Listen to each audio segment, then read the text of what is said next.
ആസിയാനിൽ ഏറ്റവും ഒടുവിൽ അംഗത്വം നേടിയ രാജ്യം. തെക്ക് കിഴക്കൻ ഏഷ്യൻ രാജ്യങ്ങളുടെ കൂട്ടായ്മയായ ആസിയാനിൽ 11ാമത് അംഗമായ രാജ്യം കിഴക്കൻ തിമോർ. 11 വർഷത്തെ ശ്രമത്തിനൊടുവിലാണ് കിഴക്കൻ തിമോറിൻ്റെ സ്വപ്നം സഫലമായത്.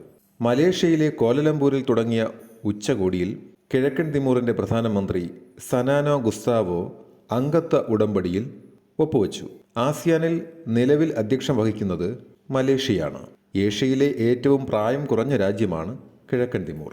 ഇന്തോനേഷ്യൻ അധിനിവേശത്തിൽ നിന്ന് 2002 കിഴക്കൻ തിമോർ സ്വാതന്ത്ര്യം നേടിയത്.